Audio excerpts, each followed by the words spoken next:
പരിശുദ്ധനായ ദൈവമേ, ഞങ്ങളുടെ നല്ല പിതാവേ, ഒരു പ്രഭാതം കൂടെ കാണുവാൻ അവിടെ ഞങ്ങളെ സഹായിച്ചല്ലോ. അവിടുത്തെ വലിയ ദയയ്ക്കും കരുണയ്ക്കുമായിട്ട് സ്തോത്രം. അവിടുത്തെ ചെറുകളിൽ ഞങ്ങളെ സൂക്ഷിച്ചതിനായിട്ട് സ്തോത്രം. തിരുവചനം പഠിക്കുവാനും പഠിപ്പിക്കാനും ഞങ്ങളുടെ ജീവിതത്തിൽ ലഭിച്ച അവസരത്തിനായി സ്തോത്രം. കർത്താവേ, ഞങ്ങളുടെ ബുദ്ധിയെ പ്രകാശിപ്പിക്കണമേ, ജ്ഞാനത്തെ പകർന്നു തരണമേ, ദൈവവചനം ഉൾക്കൊള്ളുവാൻ ആവശ്യമായ കൃപ ഞങ്ങൾക്ക് തന്ന് ഞങ്ങളെ നടത്തണമേ എന്ന് പ്രാർത്ഥിക്കുന്നു. മഹത്വവും സ്തുതിയും ബഹുമാനവും പുകഴ്ചയും അങ്ങേക്ക് യേശുവിൻ്റെ പരിശുദ്ധ നാമത്തിൽ തന്നെ. ആമേൻ. നമ്മൾ ഇന്നലെ പറഞ്ഞു നിർത്തിയത് ആദ്യം യഹൂദനും പിന്നെ യൗവനനും. എന്താ അത് അങ്ങനെ വന്നതെന്നുള്ളത് അല്ലേ? അതൊരു സുഖമില്ലാത്തൊരു പരിപാടിയാണല്ലോ. എന്തും അവർക്കുള്ള പ്രത്യേകത. എന്തുകൊണ്ടാണ് ദൈവം യഹൂദന് ഒരു മുൻഗണന കൊടുത്തത്? കർത്താവ് തന്നെ വന്നപ്പം പറയുന്നു, അവൻ സ്വന്തമായതിലേക്ക് വന്നു, സ്വന്തമായവരോ അവനെ എന്ത് ചെയ്തില്ല, കൈക്കൊണ്ടില്ല. അപ്പോൾ ആദ്യം യഹൂദൻ്റെ അടുത്തേക്കാണ് വന്നത്. വൈ? എന്തുകൊണ്ടാണ് അത് അങ്ങനെ പറഞ്ഞത്? ഈ ആദ്യം യഹൂദനും പിന്നെ യൗവനനും എന്ന് റോമാലേഖനത്തിൽ പല ഭാഗത്ത് പറയുന്നുണ്ട്. അതേ സമയത്ത് തന്നെ പറയുന്നു യഹൂദനൊന്നും യൗവനനും ഇല്ല, ദാസനൊന്നും സ്വതന്ത്രനൊന്നും ഇല്ല എന്നും പറയുന്നുണ്ട്. അപ്പോൾ വാട്ട് ഡസ് ഇറ്റ് മീൻ? ഇതിൻ്റെ എല്ലാം അർത്ഥം എന്തുവാ? ഇവിടെ നാം വായിച്ചത് സുവിശേഷത്തെക്കുറിച്ച് എനിക്ക് രക്ഷയില്ല, വിശ്വസിക്കുന്ന യവനും ആദ്യം യഹൂദനും പിന്നെ യൗവനനും അത് രക്ഷയ്ക്കായുള്ള ദൈവശക്തിയാകുന്നു എന്നാണ് പറയുന്നല്ലേ. അപ്പം ദൈവത്തിൻ്റെ രക്ഷണ വേലയിലും ദൈവം ആർക്ക് മുൻഗണന കൊടുത്തു എന്നാണ് പറയുന്നേ? യഹൂദന്മാർക്ക്. വൈ? എന്തുകൊണ്ട്? അതാണ് ഇവിടുത്തെ ചോദ്യം. നമ്മുടെ ഒരു വ്യത്യാസവുമില്ല, എല്ലാവരും പാപം ചെയ്ത് ഒരുപോലെ ദൈവദേശത്തില്ലാത്തവരായി തീർന്നപ്പോൾ എല്ലാവർക്കും ഈക്വൽ ചാൻസ് അല്ലേ കൊടുക്കണ്ടേ?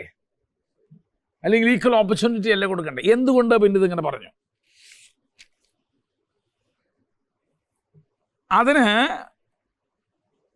3-ാം അധ്യായത്തിൻ്റെ 1-ാം വാക്യം അതിന് മറുപടി പറയുന്നത്. ശരിക്ക് യഹൂദന് എന്ത് വിശേഷത? ഇവർക്ക് ഇങ്ങനെ മുൻഗണന കൊടുക്കാനായിട്ട് യഹൂദന് എന്നാ വിശേഷത? അല്ല, പരിച്ഛേദനയാൽ എന്ത് പ്രയോജനം? സകല വിധത്തിലുമുണ്ട്. ഒന്നാമത്, ദൈവത്തിൻ്റെ അരുളപ്പാടുകൾ അവരുടെ പക്കലാണ് ദൈവം കൊടുത്തത്. അപ്പോൾ ദൈവത്തിൻ്റെ രക്ഷണ്യ വേല, മനുഷ്യനൊക്കെ പാപം ചെയ്ത് പാപികളായി തീർന്നപ്പോൾ ദൈവത്തിൻ്റെ രക്ഷണ്യ വേലയെക്കുറിച്ചുള്ള പദ്ധതി ദൈവം തയ്യാറാക്കിയപ്പോൾ he has to start somewhere. എവിടെങ്കിലും തുടങ്ങിയേ പറ്റൂ. വേണ്ട, നമുക്ക് ഇന്ത്യ എന്നാ തുടങ്ങിയെന്ന് വെച്ചാൽ ഇതേ ചോദ്യം തന്നെ വരും. അതിനാ ഇന്ത്യക്കാർക്ക് ഇത്ര പ്രത്യേകത? ഇപ്പം ഞാനിപ്പോൾ എന്തെങ്കിലും സാധനം ഇവിടെ ക്ലാസ്സിൽ കൊണ്ടുവന്ന് നിങ്ങൾക്ക് തരാൻ വേണ്ടി കൊണ്ടുവന്നതാണ്. എനിക്ക് എവിടുന്നെങ്കിലും തുടങ്ങണ്ടേ? ഞാനിപ്പം ജിജോ ഇരിക്കുന്ന തുടങ്ങി, അത് പാസ്റ്റർക്ക് പണ്ടേ ജിജോ വലിയ ഇഷ്ടം, അതുകൊണ്ടാണ് ജിജോ തുടങ്ങിയത്. നിവേദയുടെ ഭർത്താവായതുകൊണ്ടാണ് നിവേദ നമ്മുടെ ചർച്ചിൽ ആടാൻ്റെപ്പാ. എന്നാ ഇനി ഞാൻ അങ്ങേ മൂലയ്ക്ക് തുടങ്ങാമെന്ന് വിചാരിച്ചു. എവിടാ? സിനിമ എവിടെ തുടങ്ങാം?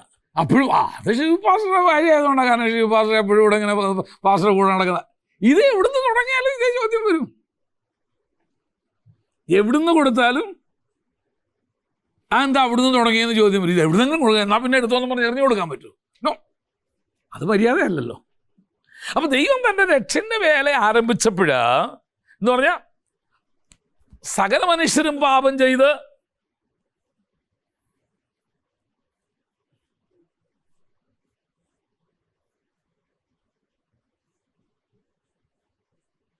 സകലരും പാപികളായി. ഇനി ഇവരെ രക്ഷിച്ചേ പറ്റൂ, അല്ലെ പിന്നെ എല്ലാത്തിനും കൂടെ പിള്ളേർ കളിക്കുമ്പോൾ എല്ലാം അടിച്ചു പൊളിച്ചിന് ആദ്യം പൂജ്യം കളിക്കാമെന്ന് പറഞ്ഞ് തുടങ്ങേണ്ടി വരും. അപ്പോൾ അത് ചെയ്യാതെ ഒരു ഇവനെ രക്ഷിക്കാനായിട്ട്, മനുഷ്യനെ രക്ഷിക്കാനായിട്ട് ദൈവം ഒരു രക്ഷണ്യ വേല അല്ലെങ്കിൽ രക്ഷണ്യ പദ്ധതി തയ്യാറാക്കി. അത് തയ്യാറാക്കിയപ്പോൾ എവിടെങ്കിലും ഒന്ന് എന്ത് ചെയ്തേ പറ്റൂ, തുടങ്ങിയേ പറ്റൂ. അങ്ങനെ ദൈവം ആരെ തിരഞ്ഞെടുത്തെന്നറിയാമോ? അബ്രഹാമിനെ തിരഞ്ഞെടുത്തു. Why Abraham? വേണ്ട, തോമസിനെ തിരഞ്ഞെടുത്താൽ ഇതേ ചോദ്യം തന്നെ വരില്ലേ? എന്താ തോമസിനെ തിരഞ്ഞെടുത്തത്? ആരെ തിരഞ്ഞെടുത്താലും ഈ ചോദ്യം വരും. അപ്പം ആ ചോദ്യത്തിന് ഒരിക്കലും എന്തില്ല, ഒരു പ്രസക്തി ഇല്ലാതെ ഒരു റീസണബിൾ ക്വസ്റ്റ്യനും അല്ല. ഈ ഹാസ് ടു സ്റ്റാർട്ട് സംവെയർ. എവിടെങ്കിലും തുടങ്ങിയേ പറ്റൂ. ഇനി അബ്രഹാമിനെ തെരഞ്ഞെടുക്കാൻ കാരണം അബ്രഹാം നീതിമാനായതുകൊണ്ടൊന്നും അല്ല കേട്ടോ. അബ്രഹാമിന്റെ ചരിത്രം പഠിച്ചാൽ മനസ്സിലാക്കുന്ന വിഗ്രഹാരാധിയായിരുന്നെന്നാണ് പറയുന്നത്. അപ്പൊ ദൈവം ഒരിക്കലും മനുഷ്യന്റെ നന്മ നോക്കിയിട്ടോ ഗുണം നോക്കിയിട്ടോ സ്വഭാവം നോക്കിയിട്ടോ പശ്ചാത്തലം നോക്കിയിട്ടോ ഒന്നുമല്ല ദൈവം തിരഞ്ഞെടുത്തേ.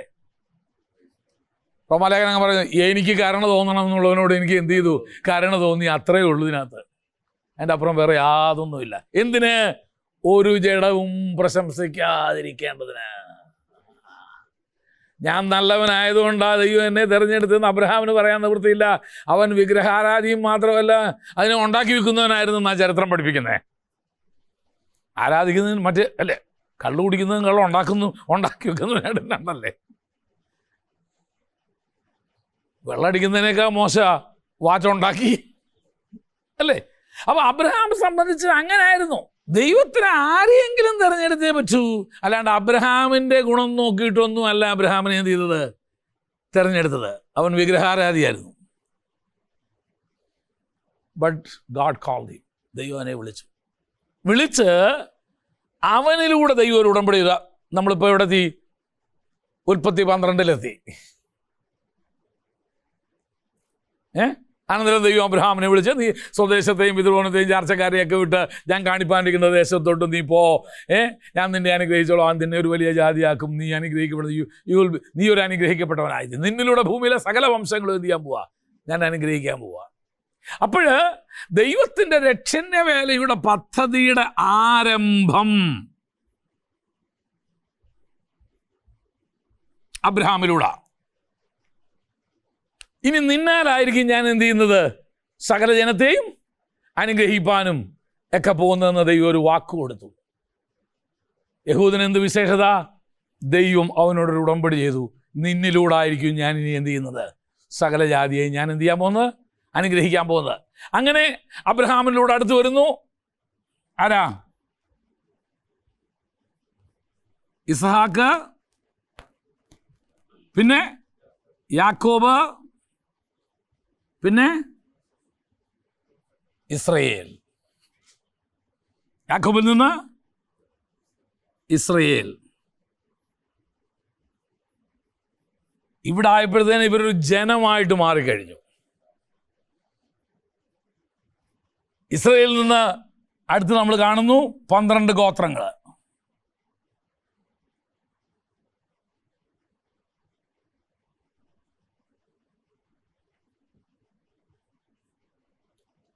ഗോത്രങ്ങൾ വന്നു.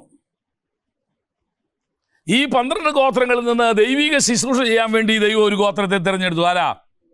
ലേവി ഗോത്രത്തെ. എന്നാൽ തൻ്റെ ജനത്തിന് പ്രഭുവായിരിക്കാൻ ദൈവം ആരെ തിരഞ്ഞെടുത്തു? യഹൂദാ ഗോത്രത്തെ തിരഞ്ഞെടുത്തു. ആ യഹൂദാ ഗോത്രത്തിൽ നിന്ന് ആര് വരുന്നത്? യേശു വരുന്നത്. പൗരോഹിത്യം ആർക്ക് കൊടുത്തു? ലേവി ഗോത്രത്തിന് കൊടുത്തു. രാജ്യത്വം ആർക്ക് കൊടുത്തു? യഹൂദാ ഗോത്രത്തിന് കൊടുത്തു. പക്ഷെ ഇവരെല്ലാം ഒറ്റ കുടുംബത്തിലെയാ. അബ്രഹാമിനുള്ള സകല വാഗ്ദത്തങ്ങൾ ഇങ്ങനെ വന്ന് യഹൂദാ ഗോത്രത്തിൽ നിന്ന് അബ്രഹാമിന്റെ വാഗ്ദത്തങ്ങളെല്ലാം യേശു ക്രിസ്തു മൂലം ആർക്ക് കിട്ടി? ജാതി എന്നുള്ള വാക്കങ്ങ് മാറ്റിയിട്ട് സഭയായ നമുക്കും കിട്ടി അല്ലേ? അബ്രഹാമിന് കൊടുത്ത സകല വാഗ്ദത്തങ്ങളും ഇസ്രായേൽ ഗോത്രത്തിന് അവകാശപ്പെട്ടതാണ്. ആ വാഗ്ദത്തങ്ങളെല്ലാം, അബ്രഹാമിനുള്ള സകല വാഗ്ദത്തങ്ങളും യേശു ക്രിസ്തു മൂലം സഭയായ നമുക്കും ലഭിച്ചു. അപ്പോഴാ ഈ ചോദ്യത്തിന് ഉത്തരം കിട്ടിയപ്പോൾ നമുക്ക് ആദ്യം യഹൂദന്, പിന്നെ നമുക്ക്. കാരണം ആദ്യം അവന് കൊടുക്കാൻ കാരണം വാഗ്ദത്തം അവനിൽ നിന്ന് ദൈവം ആരംഭിച്ചത് കൊണ്ടാണ്. ഇനി പെട്ടെന്ന് മനസ്സിലാവാൻ വേണ്ടി ഞാൻ ഒരു നമ്മുടെ ഒരു നാടൻ സംഭവം പറഞ്ഞുതരാം. ഒരു കല്യാണത്തിന് നിന്ന് അവിടെ വിരുന്ന് എല്ലാവർക്കും കൂടെ ഒരുക്കിയേക്കുന്നത്. പക്ഷേ നടത്തുന്ന ആൾ പറയും ആദ്യം പെണ്ണിൻ്റെ വീട്ടുകാർ വേണം എന്ത് ചെയ്യാനായിട്ട്. അതിൻ്റെ അർത്ഥം എന്താ? അവർ കഴിച്ച് ബാക്കിയുണ്ടെങ്കിലേ നമുക്ക് കിട്ടുള്ളൂ എന്നാണോ? അല്ലല്ല, അതൊരു മര്യാദയാണ്. അല്ലെങ്കിൽ ചെറുക്കൻ്റെ വീട്ടിൽ നിന്ന് ആദ്യം വന്നതെന്ന് വെച്ച് കഴിഞ്ഞാൽ പെണ്ണുകൂട്ടുകാരെ കല്യാണം നടത്തിയെന്ന് പറഞ്ഞാൽ ചെറുക്കൻ്റെ വീട്ടിൽ നിന്ന് ആദ്യം ചെറുക്കൻ്റെ അല്ലെങ്കിൽ മണവാളുടെ വീട്ടിൽ നിന്ന് വന്നവർ വേണം വിരുന്ന്. അതുകൊണ്ട് അവർ കഴിച്ച് ബാക്കി അവരുടെ എച്ചിരി തിന്നാണെന്നല്ല ഞാൻ വന്നേക്കുന്നതെന്ന് പറഞ്ഞ് ആരും ഇറങ്ങി പോകാറില്ല അവിടുന്ന്. അവർ കഴിച്ചതിൻ്റെ ബാക്കി തിന്നാനല്ല ഞാൻ വന്നേക്കുന്നതെന്ന് ആരും പറയത്തില്ല, ബോധമുള്ളവരാരും പറയില്ല. പക്ഷെ ആദ്യം യഹൂദനെ, കാരണം അവരാണ് ഇവിടുത്തെ പ്രധാനപ്പെട്ട ആളുകൾ, അവരെയാണ് നമ്മൾ മാനിക്കേണ്ടത്. അത് തന്നെ ഇവിടെ നടന്നത്. ദൈവം അബ്രഹാമിലൂടെ തൻ്റെ വാഗ്ദത്ത രക്ഷണ്യ വേലയുടെ പദ്ധതി ആരംഭിച്ചത് കൊണ്ട് അവൻ ആദ്യം അവർക്ക് ചാൻസ് കൊടുത്തു. അതാ പറഞ്ഞത്, ആദ്യ യഹൂദനും പിന്നെ യവനർ അല്ലെങ്കിൽ ജാതികളായ നമുക്കും വേണ്ടി. പക്ഷേ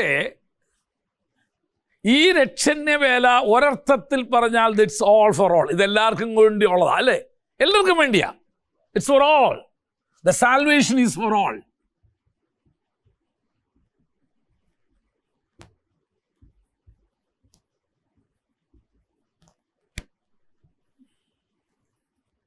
എന്നാ അതെല്ലാവർക്കും വേണ്ടിയാണോ? അല്ല, വിശ്വസിക്കുന്നവർക്ക് മാത്രമേ ഉള്ളൂ. മനസ്സിലായി നിങ്ങൾക്ക്? ഇതെല്ലാവർക്കുമാ. പക്ഷേ വിശ്വസിക്കുന്നവർക്ക് മാത്രമേ ഇതെന്ത് ചെയ്യാൻ പറ്റത്തുള്ളൂ. Only they can enjoy it. അപ്പോൾ ഇത് ഒരർത്ഥത്തിൽ എല്ലാവരെയും ഉൾപ്പെടുത്തുന്നുണ്ട്, എന്നാൽ മറ്റൊരർത്ഥത്തിൽ ഇതെല്ലാവരെയും എന്ത് ചെയ്യുന്നില്ല, ഉൾപ്പെടുത്തുന്നില്ല. ആരത് വിശ്വസിക്കുമോ അവർക്ക് മാത്രമുള്ളതാണ്. അപ്പൊ ഞാൻ വിശ്വസിച്ചില്ല എന്നുള്ളത് കൊണ്ട് ദൈവത്തിൻ്റെ രക്ഷണ്യവേല എല്ലാവർക്കും കൂടെ വേണ്ടി ആയിരുന്നില്ല എന്ന് പറയാനൊക്കത്തില്ല. It's totally up to you. സമ്പൂർണ്ണമായിട്ട് നിനക്ക് വിട്ടു തന്നേക്കുന്നതാണ്. അതുകൊണ്ടല്ലേ പറഞ്ഞ, അവനെ കൈക്കൊണ്ട് അവൻ്റെ നാമത്തിൽ വിശ്വസിക്കുന്ന ഏവർക്കും അവൻ ദൈവമക്കളാകുവാനായിട്ട് അവൻ അധികാരം കൊടുത്തു. യോഹന്നാൻ സുവിശേഷത്തിൽ പിന്നെയും പറയുന്നു, തൻ്റെ ഏകജാതനായ പുത്രനിൽ വിശ്വസിക്കുന്ന ഏവർക്കും. It's for all. ബട്ട് ഒരു കണ്ടീഷനേ ഉള്ളൂ, വിശ്വസിച്ചോണം. ആരെ ഇതിൽ നിന്ന് ഒഴിവാക്കിയിട്ടില്ല. ഇതെല്ലാവർക്കും വേണ്ടിയുള്ളതാ. പക്ഷെ ആര് സ്വീകരിക്കുമോ, ആരത് വിശ്വസിക്കുമോ, അവർക്ക് ദൈവം ഇത് തന്നിരിക്കുക. അപ്പോഴ് യേശു ക്രിസ്തു ഭൂമിയിൽ വന്നപ്പം തന്നെ ഈ രക്ഷണവേല അവർക്കും കൂടെ ഉണ്ടായിരുന്നു. പക്ഷെ അവർ വിശ്വസിക്കായാൽ സ്വന്തമായവരോ അവനെ കൈക്കൊണ്ടില്ല. അതുകൊണ്ട് അർത്ഥം അവരെ ഈ രക്ഷണവേലയിൽ നിന്ന് ദൈവം പുറത്താക്കി കളഞ്ഞെന്നല്ല. ദൈവം അവരെ ഒഴിവാക്കിയെന്നല്ല അർത്ഥം. അവരുടെ അവിശ്വാസ നിമിത്തം ദൈവത്തിൻ്റെ സ്വസ്ഥതയിൽ പ്രവേശിപ്പാൻ, ദൈവത്തിൻ്റെ വാഗ്ദത്തങ്ങൾ അനുഭവിപ്പാൻ അവർക്ക് കഴിയാതെ പോയി. അപ്പോൾ ആ വാക്യത്തിൻ്റെ അർത്ഥം നിങ്ങൾക്ക് മനസ്സിലായോ? ആദ്യം യഹൂദനും പിന്നെ യവനനും എന്ന് പറയുന്നത്, യഹൂദൻ തള്ളിക്കളഞ്ഞത് കൊണ്ടല്ല നമുക്ക് കിട്ടിയത്, അത് നമുക്കും കൂടെ ഉള്ളതായിരുന്നു. ദൈവത്തിൻ്റെ രക്ഷണ്യ പദ്ധതിയിൽ അവർക്ക് മുൻഗണന കൊടുത്തേ പറ്റത്തുള്ളായിരുന്നു. കാരണം അവരിൽ നിന്നാണ് ഇതാരംഭിച്ചത്, അവരിൽ നിന്നാണ് ഈ വാഗ്ദത്തങ്ങൾ തുടങ്ങിയത്. It's clear? ഇനി ഒരു കാര്യം കൊണ്ട് ഞാൻ പറഞ്ഞു വെച്ചാൽ ആ ഭാഗം വിടാൻ പോവുക. റോമാലേഖനത്തിൽ അടിക്കടി നമുക്ക് കാണുന്ന ഒരു പദമുണ്ട്, വിശ്വാസം എന്ന പദം. ഏതാണ്ട് മോർ ദാൻ 40 times, 40-ലധികം പ്രാവശ്യം ആ പദം റോമാലേഖനത്തിൽ ഉപയോഗിച്ചിട്ടുണ്ട്. വിശ്വാസം എന്ന പദം റോമാലേഖനത്തിൽ 40-ലധികം ഉപയോഗിച്ചിട്ടുണ്ട്.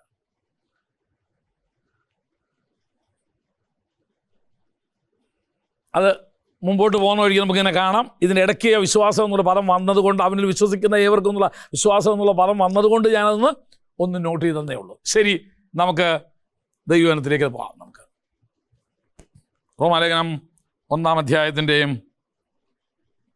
16-ാം വാക്യമാണ് നമ്മൾ വായിച്ചുകൊണ്ടിരുന്നത്. എന്നാൽ കഴിയുവോളം സുവിശേഷം അറിയിപ്പാൻ ഞാൻ ഒരുങ്ങിയിരിക്കുന്നു. ആ സുവിശേഷത്തെക്കുറിച്ച് എനിക്ക് ലജ്ജയില്ല. കാരണം അത് വിശ്വസിക്കുന്ന ഏവനും, ആദ്യ യഹൂദനും പിന്നെ യവനനും അത് രക്ഷയ്ക്കായുള്ള ദൈവശക്തി ആകുന്നു.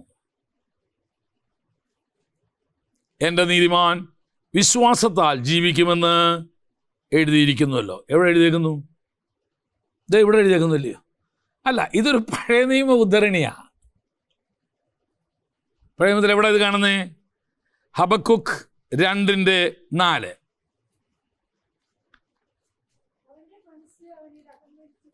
ആ നീതിമാനോ വിശ്വാസത്താൽ ജീവിക്കും.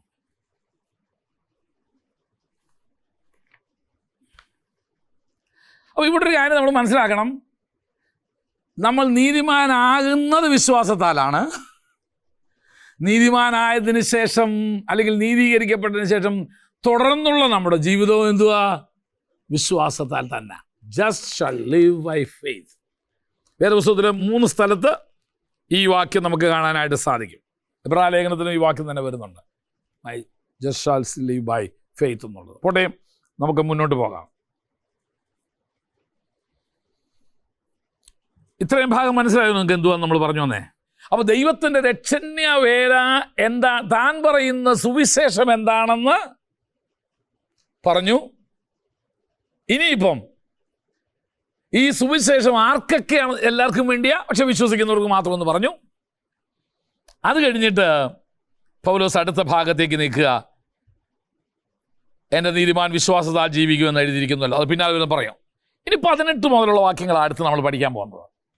18 മുതലുള്ള വാക്യങ്ങൾ പൗലോസിൻ്റെ പ്രധാന പ്രതിപാദ വിഷയം എന്ന് പറയുന്നത് നീതീകരണം വിശ്വാസമാർഗത്താൽ മാത്രമാണ് എന്ന് പൗലോസ് വെളിപ്പെടുത്തുക. അപ്പം നീതി എന്നുള്ളൊരു പദം അതൊരു കോടതി ഭാഷയാണ്. നീതീകരണം എന്നൊക്കെയുള്ളത്. അപ്പോൾ ഒരുത്തനെ നീതിമാൻ എന്ന് വിധിക്കുന്നതും നീതിമാൻ എന്ന് പറയുന്നത് എപ്പോഴാണെന്നറിയാമോ? ഒരു വിചാരണയ്ക്ക് ശേഷം അവൻ കുറ്റം ചെയ്തിട്ടില്ല അല്ലെങ്കിൽ കുറ്റവിമുക്തനായിരിക്കുന്നു എന്ന് വെളിപ്പെടുത്തുമ്പോഴാണ് അവൻ എന്ത് ചെയ്യുന്നത്? നീതിമാനായിട്ട് മാറുന്നത്. ഇവിടെ എല്ലാ മനുഷ്യരും എന്ത് ചെയ്തിരിക്കുക? പാപം ചെയ്ത് പാപികളായിട്ട് ദൈവതേജസ് ഇല്ലാത്തവരായി തീർന്നിരിക്കുകയാണ്. ഇനി അതുകൊണ്ടാണ് ഈ സുവിശേഷം ഞാൻ പ്രസംഗിക്കുന്നത് എന്നാണ് പൗലോസ് പറയുന്നത്. എന്നാൽ ഈ സുവിശേഷം ആര് ഏറ്റെടുക്കുന്നുവോ വിശ്വസിക്കുന്നുവോ അവർക്ക് എന്ത് ചെയ്യാൻ പറ്റും? ദൈവമക്കളായി തീരുവാൻ അല്ലെങ്കിൽ നീതീകരണം പ്രാപിക്കാനായിട്ട് സാധിക്കും. അപ്പോൾ ആ സുവിശേഷം എന്തുവാണെന്നൊക്കെ പൗലോസ് പറഞ്ഞതിന് ശേഷം ഇനി അതിൻ്റെ 18 മുതലുള്ള വാക്യങ്ങളിൽ 18 മുതൽ താഴോട്ട് നമ്മൾ വായിക്കുമ്പോൾ നമുക്ക് കാണാൻ കഴിയുന്നത് നീതീകരണം വിശ്വാസമാർഗത്താലാണ് ഒരു വ്യക്തിക്ക് പ്രാപിക്കാൻ കഴിയുന്നത് എന്ന് പൗലോസ് വെളിപ്പെടുത്തുക. ഞാൻ പറഞ്ഞല്ലോ, പൗലോസ് ഇപ്പം ഏതാണ്ട് സുവിശേഷ ഘോഷണത്തിലായിട്ട് വർഷങ്ങൾ കുറേയായി. ആസ്യ മുഴുവനും എന്ത് ചെയ്തിരിക്കുന്നു? സുവിശേഷം പ്രസംഗിച്ച് വിശ്വാസത്തിലൂടെ യേശുക്രിസ്തുവിലുള്ള വിശ്വാസത്തിലൂടെ ആയിരങ്ങൾ ക്രിസ്തുവിലേക്ക് വരുന്നത് പൗലോസ് കണ്ടു കഴിഞ്ഞു. ഇനി പൗലോസ് അത് തെളിയിക്കാൻ പോവുക, ശ്രദ്ധിക്കാൻ പോവുക. അതിൻ്റെ 18 മുതൽ 22 വരെയുള്ള വാക്യങ്ങളിൽ ജാതീയ ലോകം പാപത്തിലാണെന്ന് പൗലോസ് വെളിപ്പെടുത്തുക. പൗലോസ് മനുഷ്യജാതിയെ ഇവിടെ എന്ത് ചെയ്യുന്നറിയാമോ? 3 തിരിച്ചിട്ടുണ്ട്. പൗലോസിൻ്റെ ലേഖനം പഠിച്ചു കഴിഞ്ഞാൽ ഇത് വേണ്ടവർക്കെല്ലാം എഴുതിയെടുത്തിട്ട്, ഇല്ലെങ്കിൽ നിങ്ങൾക്ക് പടം എടുക്കുകയോ എന്തെങ്കിലുമൊക്കെ ചെയ്യാം. മനുഷ്യകുലത്തെ പൗലോസ് 3 തിരിക്കുകയാണ്. മാനവജാതിയെ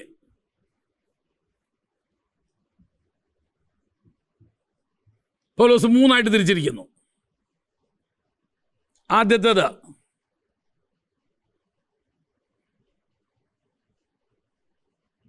ജാതികൾ,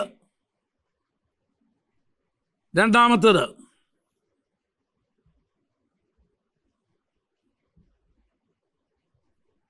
യഹൂദന്മാര്, മൂന്നാമത്തേത്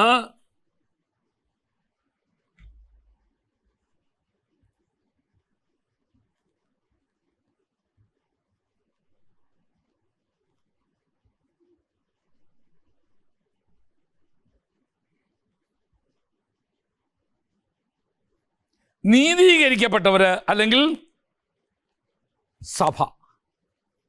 നീതീകരിക്കപ്പെട്ട പേരെന്തുവാ? സഭയെന്ന്. ലോകത്തിൽ ഈ 3 ഗ്രൂപ്പിൽ പെടാത്ത ആളുകളുള്ളൂ. ഒന്ന് അവൻ ജാതി, അല്ലെങ്കിൽ ജന്മം കൊണ്ട് കറതീർന്ന യഹൂദ ജാതിയിൽപ്പെട്ടവൻ. മൂന്നാമതൊരു ഗ്രൂപ്പുണ്ട് സഭ. ഇതിനകത്ത് ആരാ ഉള്ളതെന്ന് ചോദിച്ചു കഴിഞ്ഞാൽ ഈ 2ൽ നിന്നും ഇവിടെ നിന്നും യേശുക്രിസ്തുവിങ്കല വിശ്വാസത്താൽ നീതീകരണം പ്രാപിച്ചവരാണ് ഇതിനകത്തുള്ള. അപ്പോൾ ഒരു ചെറിയ ഗ്രൂപ്പ്.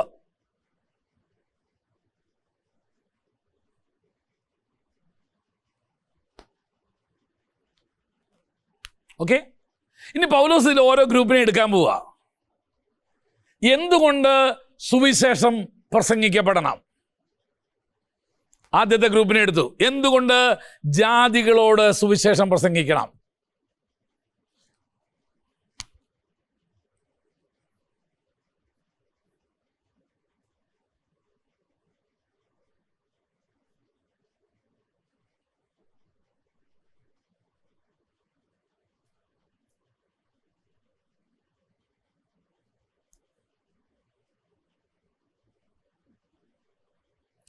എന്തുകൊണ്ട് ജാതികളോട് സുവിശേഷം പ്രസംഗിക്കണം? ഒറ്റ വാക്കി പറയാം, ഒരു പാപികളായതുകൊണ്ട്. എങ്ങനെയാപ്പം അവർ പാപികളായേ? അതൊന്ന് പറ. അതാം പഴം തിന്നില്ലേ?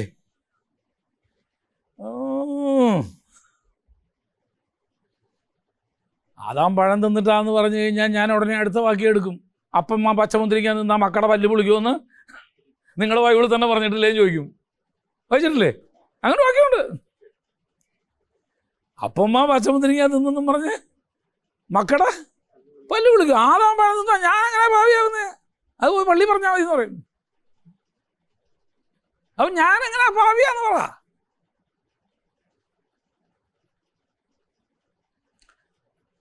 പഴയ ലോകത്തിലല്ല നമ്മൾ ജീവിക്കുന്നതെന്ന് ഓർത്തോണം. നമ്മൾ കുറേയും കൂടെ വിവരം വന്നൊരു തലമുറയിലാണ് നമ്മൾ എന്ത് ചെയ്യുന്നത്? ശുശ്രൂഷിക്കുന്നത്. അവരുടെ ന്യായമായ ചോദ്യങ്ങൾക്ക് നമുക്ക് കൺവിൻസിങ് ആൻസർ ഇല്ലെങ്കിൽ അവർ ഈ മാർഗം വിട്ടുപോകും. അപ്പൊ ന്യായമായ ഒരു ചോദ്യമാ, എങ്ങനെ ഈ ജാതികൾ ദൈവത്തെ പോലും അറിയാത്ത, നിങ്ങൾക്ക് ബൈബിൾ ഉണ്ടല്ലോ, അത് വെച്ച് നിങ്ങൾ പറയുന്നു എന്നാണ്. ബൈബിള് കിട്ടിയിട്ടില്ലാത്തവര്, യേശുവിനെ കുറിച്ച് ഒരിക്കൽ പോലും കേട്ടിട്ടില്ലാത്തവര്, അവരൊക്കെ നരകത്തിൽ പോകുന്നതാണോ നിങ്ങൾ ഈ പറയുന്നേ? അത്ര ക്രൂരനാണോ നിങ്ങളുടെ ദൈവം? ഏത് ഞാൻ അറിഞ്ഞിട്ടില്ലാത്ത ഒരു കാര്യത്തെ എന്നെ ശിക്ഷിക്കുന്ന ഒരു ദൈവം എന്തോ ദൈവമാ നിങ്ങൾ പറയുന്നു? നിങ്ങളുടെ ദൈവം കരുണയുള്ളവനും കമ്പാഷനേറ്റ് ആൻഡ് മെർസിഫുൾ എന്നല്ലേ പറയണേ? അറിയാത്തവരെണ്ണത്തിന് ഇവിടെ സ്കൂളിൽ പോലും പഠിക്കുമ്പോൾ ഞാൻ ഇന്നലെ ലീവായിരുന്നു, ഹോംവർക്കിൻ്റെ കാര്യം ഞാൻ അറിഞ്ഞില്ലെന്ന് പറഞ്ഞാൽ ടീച്ചർ എനിക്ക് എക്സ്ക്യൂസ് തരാറുണ്ട്. അപ്പോൾ നിങ്ങളുടെ ദൈവം നമുക്കിവിടെ എക്സ്ക്യൂസ് ഇല്ല കേട്ടോ. ഇന്നലെ വന്നില്ലെങ്കിൽ ഇന്നലെ എന്തോ പഠിപ്പിച്ചതെന്ന് ഇവിടെ ചോദിച്ചോണം. അപ്പൊ എങ്ങനെ ഈ ജാതീയ ലോകത്തെ ദൈവം ന്യായം വിധിക്കും എന്ന് നിങ്ങൾ പറയുന്നത് എങ്ങനാ? ആമസോൺ കാടുകളിൽ താമസിക്കുന്ന ആദിവാസികള്, മനുഷ്യ എന്തുവാന്നോ ലോകം എന്തുവാന്നോ ഒന്നുപോലും ഇവരെയൊക്കെ എങ്ങനെ ദൈവം ന്യായം വിധിക്കുക എന്ന് പറയുന്നേ? പോലീസ് പറഞ്ഞു അത്രയേ ഉള്ളൂ. മറുപടി പറഞ്ഞുതരാം. ഞാൻ ദൈവത്തെ സ്തുതിക്കുന്നതിന് ഒരു കാര്യം എന്നാണെന്നറിയാം, പൗലോസിനെ ദൈവം ഈ കാര്യം കൈകാര്യം ചെയ്തെടുത്തു എന്നുള്ളതാണ്. പത്രോസ് ആണെങ്കിൽ ഒന്നും പറയാൻ പറ്റത്തില്ല പുള്ളിക്ക്. പൗലോസ് അതിൻ്റെ മറുപടിയാണ് കൊടുക്കുന്നത്. നമുക്ക് നോക്കാം.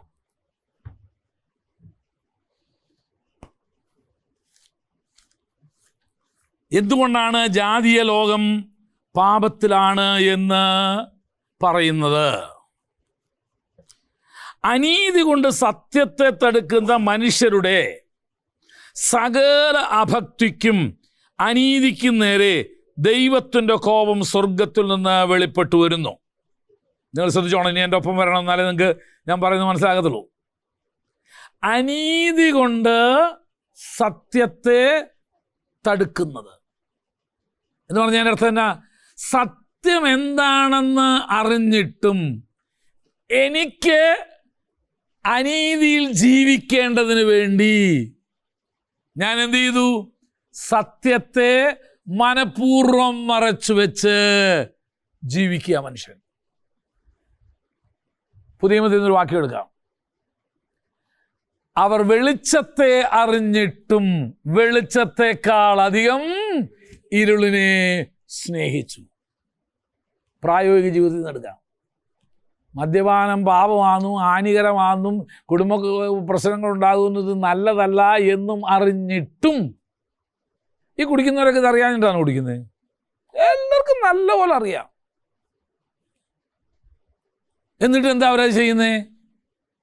ഇതാ, അനീതി കൊണ്ട് സത്യത്തെ അവർ തടുക്കുക. പൗലോസേ, എനിക്ക് മനസ്സിലായില്ല എന്തുവാ പറഞ്ഞതെന്ന്. പൗലോസ് പറഞ്ഞ് മനസ്സിലാക്കി തരാം. അടുത്ത വാക്യം വായിക്ക്. ദൈവത്തെക്കുറിച്ച് അറിയാവുന്നത് അവർക്ക് വെളിവാക്കിയിരിക്കുന്നു. ആർക്ക്? സകല മനുഷ്യർക്കും, പ്രത്യേകിച്ച് ജാതീയ ലോകത്തിന് വെളിവാക്കിയിരിക്കുന്നു. ദൈവം അവർക്ക് അത് വെളിവാക്കിയല്ലോ. ദൈവത്തിൻ്റെ നിത്യശക്തിയും ദിവ്യത്വവുമായി അവൻ്റെ അദൃശ്യ ലക്ഷണങ്ങൾ ലോക സൃഷ്ടി മുതൽ അവൻ്റെ പ്രവൃത്തികളാൽ ബുദ്ധിക്ക് തെളിവായി വെളിപ്പെട്ടു വരുന്നു. കാരണം അവർക്ക് പ്രതിവാദമില്ലാതിരിക്കേണ്ടതിന് തന്നെ.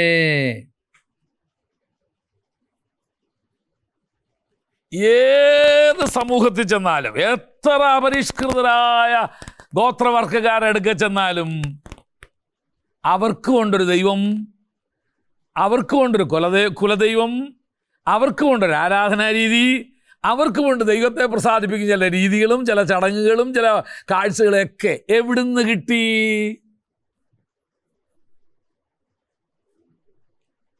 ട്രൈബൽസ് ഹിന്ദുക്കളല്ല കേട്ടോ. ട്രൈബൽസ് ട്രൈബൽ മതമാണ് അവരുടെ. അവർ പ്രകൃതിയെ ആരാധിക്കുന്നവരാ. ഏത് ഗോത്രവർഗങ്ങളുടെ പൊക്കം നിങ്ങൾക്ക്, അവർക്ക് ദൈവത്തെക്കുറിച്ചുള്ളൊരു ബോധം കാണാം. മനുഷ്യൻ ദൈവത്തിൻ്റെ സൃഷ്ടിയാണെന്നുള്ളതിൻ്റെ ഏറ്റവും വലിയ തെളിവാണ് എല്ലാ മനുഷ്യനെയും ദൈവം സൃഷ്ടിച്ചപ്പോൾ തൻ്റെ കയ്യൊപ്പിട്ടേച്ചാ വിട്ടേ ദൈവത്തെക്കുറിച്ചുള്ളൊരു ബോധ്യം. ഇനി അതും മാത്രമല്ല, ദൈവത്തിൻ്റെ സൃഷ്ടിയാകുന്ന ഈ പ്രപഞ്ചത്തിലൂടെ ദൈവം തന്നെത്താൻ വെളിപ്പെടുത്തിയിട്ടുണ്ട്. എന്തെല്ലാം കാര്യങ്ങൾ? ഒന്ന്,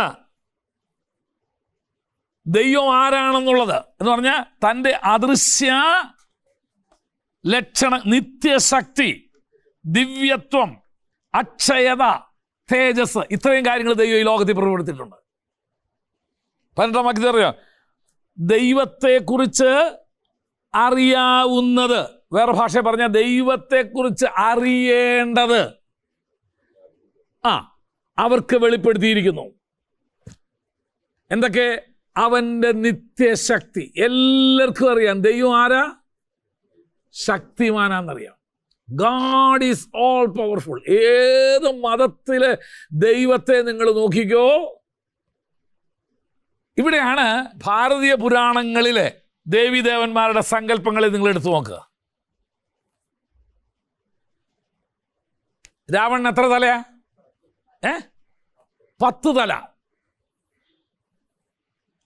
ഇതെന്തോ ഇങ്ങനെ എല്ലാത്തിനും മറിച്ചോണം കേട്ടോ. ഇതെന്തോ വെളിപ്പെടുത്തിയെന്നറിയാമോ? രാവണൻ എന്ന് പറഞ്ഞ മനുഷ്യന് അല്ലെങ്കിൽ ദൈവത്തിന് 10 തലയുള്ള മനുഷ്യൻ്റെ ബുദ്ധിയും ജ്ഞാനവും ഉണ്ട് എന്ന് വെളിപ്പെടുത്തുന്നതിൻ്റെ ഒരു പെർസോണിഫിക്കേഷൻ. സരസ്വതിക്ക് എത്ര കയ്യ്? 4 തോന്നുന്നു അല്ലേ?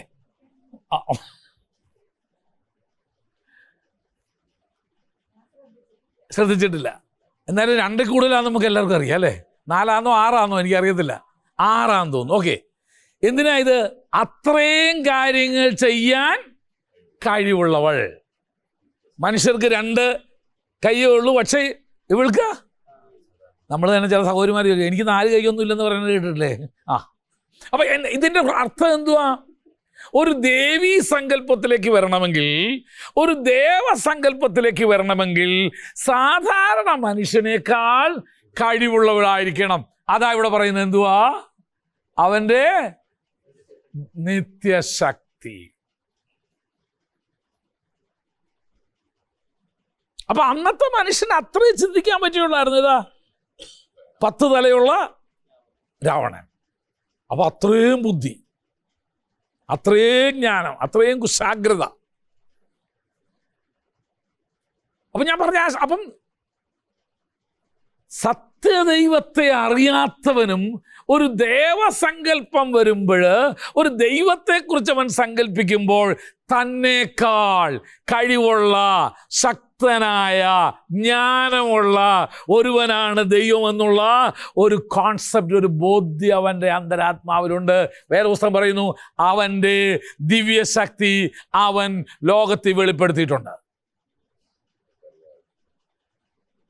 കാരണം ആരും ഇനി ദൈവത്തെക്കുറിച്ച് അറിഞ്ഞില്ലെന്ന് പറയരുത്. അപ്പോൾ ദൈവം എന്ന് പറയുന്നത് സാധാരണ ഒരു മനുഷ്യനല്ല. അവൻ സാധാരണ മനുഷ്യനേക്കാൾ ജ്ഞാനിയും ശക്തി. ഇനി അടുത്തത് എന്തോ പറയുന്നത്? അവന്റെ ദിവ്യത്വം, ദ ഡിവൈൻ നേച്ചർ. ആയത് നമ്മൾ കണ്ടത് എന്തുവാ? അവന്റെ നിത്യശക്തി, 2 ദിവ്യത്വം, അവന്റെ ദൈവീകത്വം. അതുകൊണ്ടാണല്ലോ ഇവരുടെയൊക്കെ തലയ്ക്ക് ചുറ്റും എന്ത് ചെയ്യുന്നുണ്ട്? ഒരു പ്രകാശവലയം കൊടുക്കുന്നത് എന്തിനു വേണ്ടിയാ? ദിവ്യത്വമാണ്.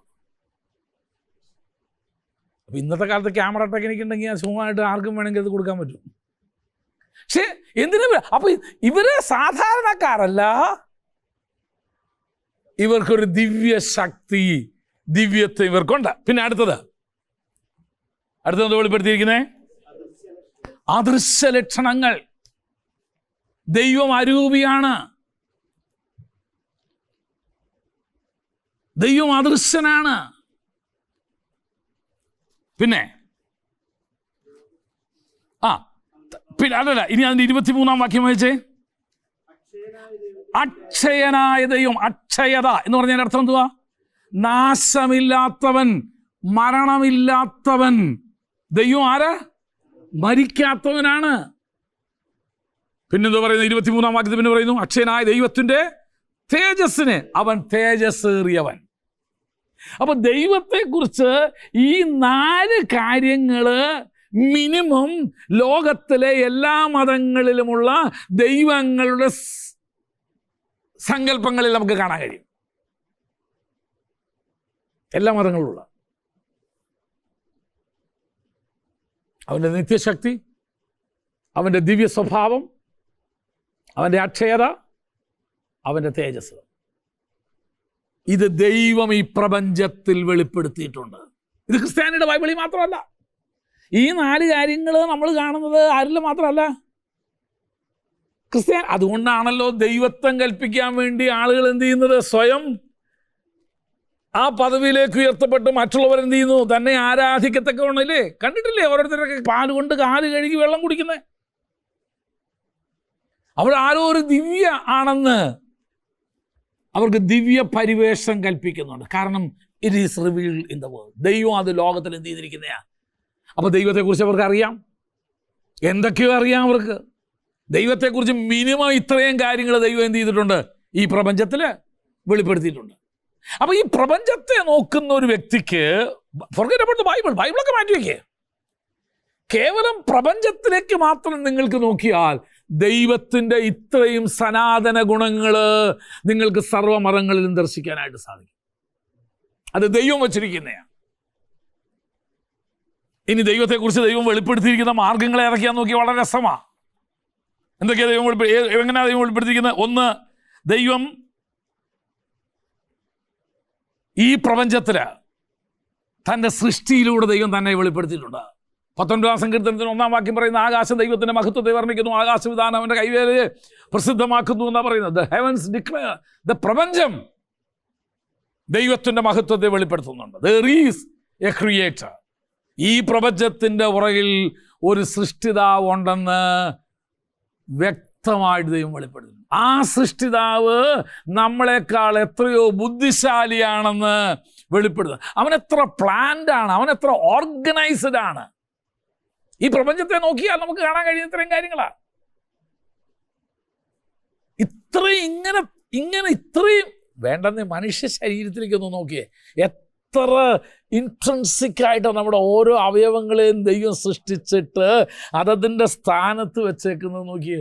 ഇതിൽ ഏതെങ്കിലും ഒരു അവയവം ആർട്ടിഫിഷ്യലായിട്ട് പ്രവർത്തിക്കാനായിട്ട് നമ്മളൊരു മെഷീൻ ഉണ്ടാക്കിയാൽ ആ മെഷീനെല്ലാം കൂടെ ചേർത്ത് ഒരു ആനയുടെ ശരീരം ഉണ്ടെങ്കിലും നമുക്ക് എന്ത് ചെയ്യാൻ പറ്റില്ല, ജീവിക്കാൻ പറ്റില്ല. അതിനെല്ലാം ദൈവം തമ്പുരാന് ഈ 65 കിലോ അല്ലെങ്കിൽ 70 കിലോ തൂക്കമുള്ള ഒരു മനുഷ്യൻ്റെ ശരീരത്തിനകത്ത് വെച്ച് ഇതിനെ ഇങ്ങോട്ട് പടച്ച് വിടണമെങ്കിൽ, ഇനി അതും മാത്രമോ, ഒരു കുഞ്ഞായിട്ട് ഒരു ഫീറ്റസ് ആയിട്ട് ജനിച്ച് വളർന്ന് 10 മാസം ആകുമ്പോഴത്തേന് ഒരു ചെറിയ മനുഷ്യ കുഞ്ഞായത് വളരുന്നതനുസരിച്ച് ഈ ഓർഗൻസും വളരുകയാണെന്ന് ഓർത്തോണം. നമുക്ക് ജനിച്ചപ്പോൾ ഉണ്ടായിരുന്ന ഹൃദയത്തിൻ്റെ വലിപ്പമല്ല ഇപ്പം. ലോകത്തിൽ ഇന്ന് വരെ ശാസ്ത്രത്തിന് വളരുന്ന ഒരു മിഷനെ കണ്ടുപിടിക്കാൻ പറ്റിയിട്ടില്ലല്ലോ.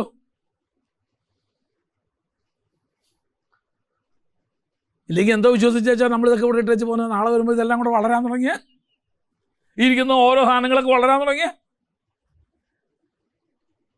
എത്ര സങ്കീർണമായിട്ടാണ് ദൈവം ഇതിനെ എന്ത് ചെയ്തിരിക്കുന്നത്, സൃഷ്ടിച്ചിരിക്കുന്നത്. അവൻ്റെ ജ്ഞാനം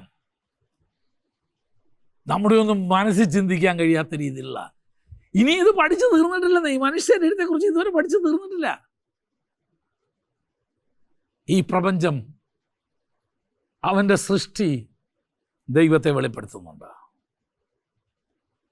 2, ദൈവത്തെക്കുറിച്ച് ദൈവം വെളിപ്പെടുത്തിയിരിക്കുന്നത് നമ്മുടെ മനസാക്ഷിയിലൂടെയാണ്.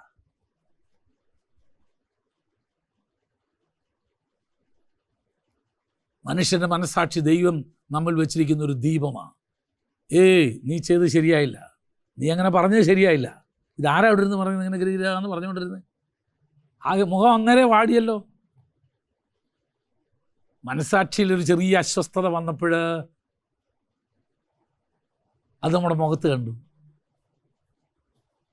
എത്ര ഇല്ല ഒന്നുമില്ല എന്നൊക്കെ പറഞ്ഞാലും, എത്ര പൗഡർ ഇട്ടാലും മനസാക്ഷി കുത്തുള്ളവൻ്റെ തേജസ് മാറിക്കഴിഞ്ഞിരിക്കും. ദൈവം നമ്മുടെ മനസാക്ഷിയോട് നമ്മളോട് സംസാരിച്ചുകൊണ്ടിരിക്കുകയാണ്. 3, തൻ്റെ വചനത്തിലൂടെ ദൈവം നമ്മളോട് സംസാരിക്കും. 4, തൻ്റെ പ്രവാചകന്മാരിലൂടെ. കാലാകാലങ്ങളായിട്ട് ഇതൊക്കെ കണ്ടിട്ടും കേട്ടിട്ടും മനസ്സിലാവാത്തവരുടെ അടുക്കലാണ് ദൈവം നമ്മുടെ ആരെ അയക്കുന്നേ, തൻ്റെ പ്രവാചകന്മാരെ അയക്കുന്നേ. ഇതിൻ്റെ കാരണം ഇന്നതാ, ഇത് സംഭവിക്കാൻ കാരണം എന്നതാ. ഹൈ പട്ടണത്തിന് മുൻപാകെ ഇസ്രായേൽ ജനം മുഴുവൻ തോറ്റിട്ട് ഇങ്ങനെ വീട്ടിൽ വന്ന് കുത്തിയിരിക്കുക, മൂങ്ങിയിരിക്കുക എല്ലാവരും കൂടെ. യോശുവ നെടുമ്പാട് ചെന്ന് പെട്ടകത്തിൻ്റെ മുമ്പിൽ വന്നു.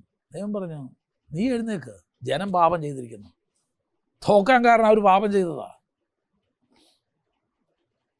ഇറങ്ങുമല്ല.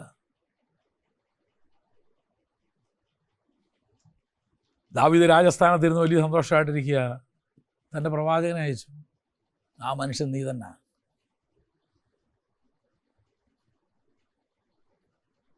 അപ്പോൾ ദൈവം തൻ്റെ പ്രവാചകന്മാരെ അയക്കും. അതിന് പ്രവാചകൻ്റെ തലവെട്ടിയിട്ട് കാര്യമൊന്നുമില്ല. അതായിരുന്നു ഹേരോദാവിൻ്റെ തിയറി. ഇവൻ എനിക്കെതിരെ പറഞ്ഞോ, എന്നാൽ ഇവൻ ഇനി ആരുടേതെതിരെ ഇവൻ എന്ത് ചെയ്യരുത്, പറയരുത്. ദൈവം തൻ്റെ പ്രവാചകന്മാരെ അയക്കും ടു കറക്റ്റ് അസ്. നമ്മെ കറക്റ്റ് ചെയ്യാനാ. എന്തിനാ കറക്റ്റ് ചെയ്യുന്നത്? നമ്മെ തള്ളിക്കളയാതിരിക്കാൻ വേണ്ടിയാണ്. നമ്മെ വീണ്ടും ഉപയോഗിക്കണമെന്ന് ദൈവത്തിന് ഉദ്ദേശമുണ്ട്, ആഗ്രഹമുണ്ട്. അതുകൊണ്ടാണ് നമ്മെ കറക്റ്റ് ചെയ്യാൻ ദൈവം ആരെയൊക്കെ അയക്കുന്നത്. അതൊരു പക്ഷേ പ്രവാചകന്മാരായിരിക്കാം, ഒരുപക്ഷെ ജീവിതത്തിൽ വരുന്ന ചില അനർത്ഥങ്ങളായിരിക്കാം, ചിലപ്പം ഒരു കഴുതയെക്കൂടായിരിക്കാം, ചിലപ്പോൾ ഒരു കോഴിയെ കൊണ്ട് കൂവിപ്പിച്ചിട്ടായിരിക്കാം. എന്തിനാ? നിന്നെ തള്ളിക്കളയാൻ ദൈവത്തിന് പ്ലാനില്ല. എബ്രായ ലേഖനകാരൻ പറയുന്നു, ദൈവം പണ്ട് ഭാഗമായിട്ടും വിവിധമായിട്ടും തൻ്റെ പ്രവാചകന്മാർ മുഖാന്തരം സംസാരിച്ചു, എന്നാൽ ഇപ്പോൾ തൻ്റെ പുത്രൻ മൂലം നമ്മോട് സംസാരിച്ചിരിക്കുന്നത്. എബ്രായ ലേഖനം 1-ാം അധ്യായത്തിൻ്റെ 1-2 വാക്യങ്ങൾ. എബ്രായ ലേഖനം 1-ാം അധ്യായത്തിൻ്റെ 1-2 വാക്യങ്ങൾ പറയുന്നു, ദൈവം പണ്ട് ഭാഗമായിട്ട് വിവിധമായിട്ട് പ്രവാചകന്മാർ മുഖാന്തരം നമ്മളോട് സംസാരിച്ചു, പക്ഷേ ഇപ്പോൾ ഈ അന്ത്യകാലത്ത് യേശു ക്രിസ്തു മുഖാന്തരം നമ്മളോട് എന്ത് ചെയ്തിരിക്കുന്നു? സംസാരിച്ചിരിക്കുന്നു. ദൈവം സംസാരിക്കുന്ന മാർഗങ്ങളാണ്. പക്ഷെ ഇതൊന്നും അറിയാനുള്ള ഭാഗ്യം ആർക്കും ലഭിച്ചില്ല, ജാതീയ ലോകത്തിന് ലഭിച്ചില്ല. എന്നിട്ടും ദൈവം ചില പ്രത്യേക സന്ദർഭങ്ങളിൽ ജാതീയ ലോകത്തിലേക്ക് തൻ്റെ പ്രവാചകന്മാരെ അയച്ചിട്ടുണ്ട്. ഉദാഹരണം യോന. ജനം നശിച്ചു പോകാതെ രക്ഷിക്കപ്പെടട്ടെ എന്നുള്ള ഉദ്ദേശത്തോടുകൂടെ പ്രവാചകന്മാരെ അയക്കുന്നതിന് മുൻപ് ദൈവം നോഹയെ അയച്ചു. ഇതാ ഒരു വലിയ ജലപ്രളയം വരാൻ പോവുക, മനുഷ്യന്റെ സകല അഭക്തിക്കുമെതിരെ ദൈവം ന്യായം വിധിക്കാൻ പോവുക. അവർക്ക് കേട്ട ഭാഗമില്ല, തിന്നും കുടിച്ചും വിവാഹത്തിന് കൊടുത്തും എടുത്തും പോന്നു. ദൈവം പ്രവാചകന്മാരെ ഉപയോഗിച്ചുകൊണ്ടിരുന്നു. ഒരു കാര്യം പറയാം, ഈ നൂറ്റാണ്ടിലെ ദൈവത്തിൻ്റെ പ്രവാചകന്മാരാ ഞാനും നീയും. എൻ്റെ പിതാവ് എന്നെ അയച്ചതുപോലെ ഞാനും നിങ്ങളെ അയക്കുന്നു എന്ന് പറഞ്ഞിട്ട് കർത്താവ് നമ്മെ എന്ത് ചെയ്തിരിക്കുക? നിങ്ങൾ പുറപ്പെട്ട സകല ജാതികളുടെ അടുക്കലും പോകാനാ പറഞ്ഞേ. അപ്പൊ സുവിശേഷം കേൾക്കാത്ത, സുവിശേഷം അറിയാത്ത, പ്രവാചക ദൗത്യം ലഭിക്കാത്ത ജാതികള് അവർ ദൈവത്തെക്കുറിച്ച് അറിയാഞ്ഞിട്ടല്ല. ദൈവം ഇല്ലെന്ന് പറഞ്ഞാൽ പിന്നെ പ്രശ്നമില്ലല്ലോ, എനിക്ക് എന്തും വേണമെങ്കിൽ ചെയ്യാമല്ലോ. അവർ അനീതി കൊണ്ട്, അല്ലെങ്കിൽ അവർക്ക് അനീതിയിൽ ജീവിക്കേണ്ടതിന്, അനീതിയിൽ രസിച്ചുകൊണ്ട് അവരെന്ത് ചെയ്തു? സത്യത്തെ, ദൈവത്തെക്കുറിച്ച് വെളിപ്പെടുത്തി കൊടുത്ത സത്യത്തെ അവരെന്ത് ചെയ്തെന്നറിയാമോ? തടുത്തു വെച്ചു. വായിക്കാം. അവരെന്തോ ചെയ്തു?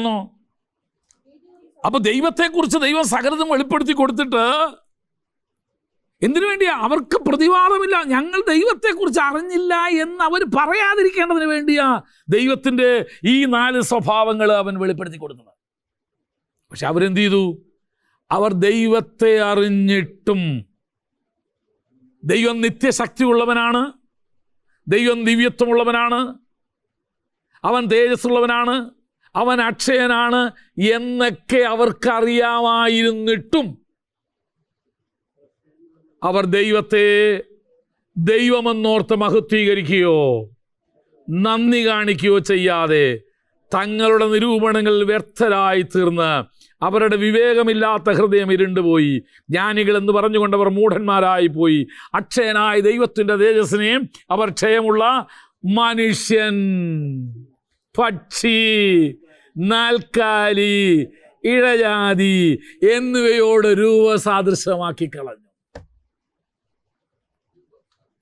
അക്ഷയനായ ദൈവത്തിനെ, ക്ഷയമില്ലാത്ത ദൈവത്തെ, തേജസ്സേറിയ ദൈവത്തെ അവരെന്തോത്തിനോട് സാമ്യപ്പെടുത്തി? മനുഷ്യനോട് സാമ്യപ്പെടുത്തി. ഇതാ നമ്മുടെ ദൈവത്തിന് 10 തലയുണ്ടെന്നേ ഉള്ളൂ, അവൻ നമ്മെ പോലെ തന്നെ. നമ്മുടെ ദേവിക്ക് നമ്മെ പോലെ തന്നെ, പക്ഷെ 6 കൈയുണ്ടെന്നേ ഉള്ളൂ. മനുഷ്യനോട് ഇന്ന് കാണുന്ന മനുഷ്യ ദൈവങ്ങൾ മുഴുവൻ അതാ. ആരും പറയുന്നില്ലല്ലോ ഞാൻ ദൈവം അല്ലെന്ന്. അവർ ദൈവമാണെന്ന് വരുത്തി തീർക്കാൻ വേണ്ടി അവരെന്ത് ചെയ്യുക? ഓരോ ചാട കാണിക്കുകയല്ലേ ചെയ്യണേ. പക്ഷെ എവിടം വരുമ്പം പരാജയപ്പെടുന്നു. നമ്മുടെ പാട്ടുകാരൻ്റെ ഒരു ഭാഷയുണ്ട്, ഉലകമഹാന്മാർ അഖിലരും ഒരുപോലെ ഉറങ്ങുന്ന ഈ കല്ലറയിൽ നമ്മൾ ഉന്നതൻ യേശു മഹേശ്വരൻ മാത്രം ഉയരും. മരണത്തിൻ്റെ മുൻപിൽ അവരെല്ലാം തോറ്റ് തുന്നമ്പാടി അടിയറവ് വയ്ക്കുമ്പോൾ മരണത്തെ ജയിച്ചവനായ റോമാലേഖനം 1-ാം അധ്യായം നമ്മൾ വായിച്ചു കഴിഞ്ഞു. തൻ്റെ മരണത്താൽ ജനം സംബന്ധിച്ച് ദാവീദിന്റെ പുത്രനായ ജനിക്ക് മരിച്ചിട്ട് ഉയർത്തെഴുന്നേൽക്കിയാൽ വിശുദ്ധിയുടെ ആത്മാവ് സംബന്ധിച്ച് ദൈവപുത്രൻ എന്ന ശക്തിയോളം നിർണ്ണയിക്കപ്പെട്ടു. അവന് യേശുവിൻ്റെ ദൈവത്വത്തെ നിഷേധിക്കാൻ കഴിയാതെ വേണം. 1-ാം അധ്യായത്തിൻ്റെ 5-ാം വാക്യത്തിലാണ് ഞാൻ പറഞ്ഞത്, ജഡം സംബന്ധിച്ച് ദാവീദിന്റെ സന്തതിയായി ജനിച്ച്, ഇതൊക്കെ ഇനി കാണാപ്പാടം പഠിക്കേണ്ട വാക്യങ്ങളാ. ജഡം സംബന്ധിച്ച് ദാവീദിന്റെ സന്തതിയായി ജനിച്ച് മരിച്ചിട്ട് ഉയർത്തെഴുന്നേൽക്കിയ വിശുദ്ധിയുടെ ആത്മാവ് സംബന്ധിച്ച് ദൈവപുത്രൻ എന്ന ശക്തിയോടെ വെളിപ്പെടുത്തപ്പെട്ടു. സകലരും മരണത്തിന് മുമ്പിൽ തോറ്റു തുന്നമ്പേടി അവരുടെ കല്ലറ ഇന്നും അവിടെ കിടക്കുമ്പോൾ ഇവിടെ ഇതാ ഒരുത്തന് മരണത്തെ ജയിച്ചവനായിരിക്കുന്നു. ദൈവത്വത്തെ പൂർണ്ണമായി തെളിയിക്കപ്പെട്ടത് അവിടെ. അതുകൊണ്ടാണ് കൊരിന്ത്യലേഖനത്തിൽ പൗലോസ് പറഞ്ഞത്, യേശു ക്രിസ്തു ഉയർത്തെഴുന്നേറ്റില്ലെങ്കിൽ ഞങ്ങളുടെ പ്രസംഗമൊക്കെ വ്യർത്ഥമാ. ഇത് വ്യർത്ഥമല്ലെന്നറിയാം, അവൻ ഉയർത്തെഴുന്നേറ്റത് ഇറ്റ്സ് എ ഹിസ്റ്റോറിക്കൽ ഫാക്ട്, അതൊരു ചരിത്ര സത്യമാണ്. പക്ഷെ എന്ത് ചെയ്യാനാ? അനീതി കൊണ്ട് സത്യത്തെ തടുക്കേണ്ട മനുഷ്യനെ എന്ത് ചെയ്തെന്നറിയാമോ? ഇതിനെ മുഴുവനും ദൈവത്തെക്കുറിച്ച് അവൻ അറിയാവുന്ന ബോധ്യങ്ങൾ മുഴുവൻ ഇവർക്കെല്ലാം അറിയത്തില്ലയോ? ഈ സകല മനുഷ്യ ദൈവങ്ങൾക്കും അറിയത്തില്ലയോ അവർ ദൈവമല്ലെന്ന്, അവരൊരു ദിവസം മരിക്കുമെന്ന്? ദൈവത്തിൻ്റെതായിരിക്കുന്ന യാതൊരു ഗുണവും അവർക്കില്ലെന്ന്. ഒരുവൻ ദൈവം അംഗീകരിക്കണമെങ്കിൽ മിനിമം ഇത്രയും ഗുണമെങ്കിലും ഉണ്ടാവണം. നമ്മളോട് പറഞ്ഞു ഏതൊക്കെ? ഒന്ന്, അവൻ ആരായിരിക്കണം? ശക്തനായിരിക്കണം, നിത്യശക്തനായിരിക്കണം. എന്നാ ശക്തിയുണ്ട്? 2, അവൻ്റെ ദിവ്യത്വം, അവൻ്റെ ദിവ്യ സ്വഭാവം എന്തുകൊണ്ട് ഉള്ളത്? അക്ഷയത. ദൈവത്തിനിപ്പം ദൈവത്തിൻ്റെ 80-ാം പിറന്നാളല്ലേ ആഘോഷിക്കുന്നത് ചിലർ. ദൈവത്തിന് വയസ്സോ? അവൻ നിത്യനല്ലേ? ഇവർക്കറിയാമല്ലോ ദൈവം അല്ലെന്ന്. പക്ഷേ സാത്താൻ കൊടുത്തൊരു വലിയ ടെംപ്റ്റേഷനുണ്ട്, നിനക്ക് ദൈവത്തെ പോലെ ആവാം. ഇന്നും മനുഷ്യൻ്റെ ആഗ്രഹം മുഴുവനാണ് തേജസ്. ഇല്ലാത്തതുകൊണ്ടല്ലോ തേജസ് ഉണ്ടെന്ന് കാണിക്കാൻ വേണ്ടി ഇതെല്ലാം കൂടെ ഇങ്ങനെ വാരിക്കെട്ടി ഇങ്ങനെ വെച്ചേക്കുന്നത്.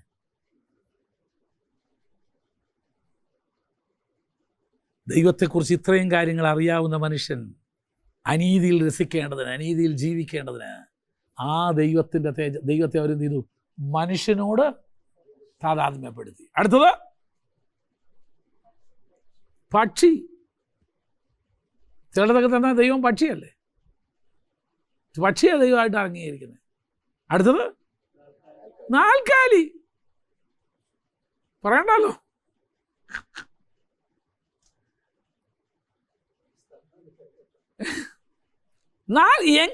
എനിക്ക് മനസ്സിലാവുന്നില്ല ഈ മനുഷ്യൻ്റെ അത്രയും ബോധം ഈ നാൽക്കാലിക്കില്ലയോ? നമ്മളാരും പരസ്യമായിട്ട് നിന്ന് 1, 2 കാണിക്കത്തൊന്നുമില്ല. ഇവന് വിശുദ്ധ സ്ഥലത്താണ് നിൽക്കുന്നതെന്ന് പോലും ഈ നാൽക്കാലിക്ക് ബോധമല്ല. അവിടെ തന്നെ കാര്യം എന്ത് ചെയ്തിരിക്കുക, സാധിച്ചിരിക്കുക. ഞാൻ കണ്ടതാ ഒരു ദേവാലയത്തിൽ ഒരിക്കൽ ചെന്നപ്പോൾ ഇയാൾ ഇതിനെയൊക്കെ എഴുന്നള്ളി, നാൽക്കാലിയൊക്കെ എഴുന്നള്ളി ആ അതിപരിശുദ്ധ സ്ഥലത്ത് നിന്നപ്പോൾ നാൽക്കാലി 1, 2 അവിടെ തന്നെ സാധിച്ചു. എന്തൊരു നാണക്കേട്!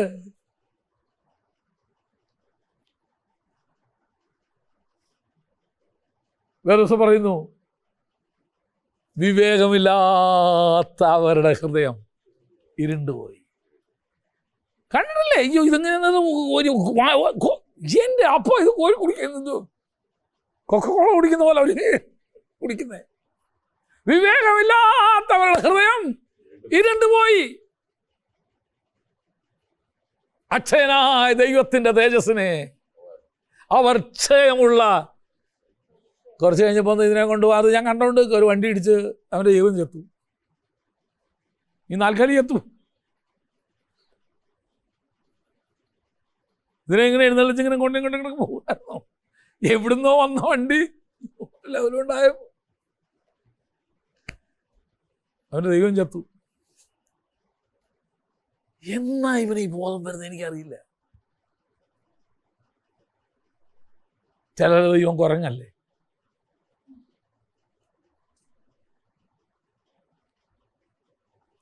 വിചാരിച്ചു നിങ്ങളുടെ ദൈവം ഇങ്ങനെ ചാടി നടക്കുന്ന ഒരു ദൈവമാണെന്നാലേ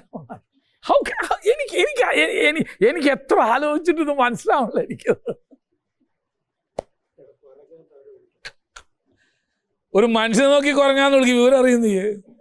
നമ്മുടെ ദൈവത്തിന്റെ പേരല്ലേ ഞാൻ വിളിച്ചത്.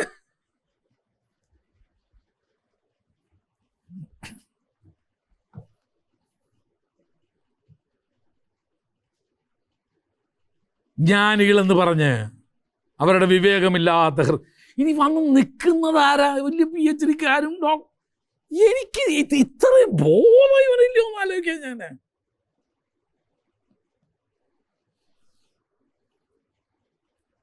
മനുഷ്യൻ, പക്ഷി, നാൽക്കാലി, ഇഴജാതി. അടുത്ത ഇഴജാതി, പേരൊന്നും പറയണ്ടല്ലോ. പിന്നെ ദൈവം രാത്രി വീട്ടിൽ കട്ടിലിൻ്റെ അടിയിലോട്ടൊന്ന് വരട്ടുമല്ലോ. അന്നേരം കാണാം മടലെടുത്ത് അടിച്ച്.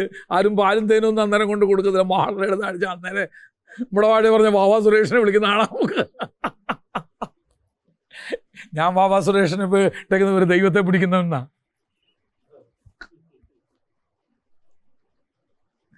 ദൈവത്തെ പിടിച്ച് കുപ്പിയിലാക്കുന്നവനും ചാക്കിലിടുന്നവനും അവൻ. വിവേകമില്ലാത്ത ഹൃദയം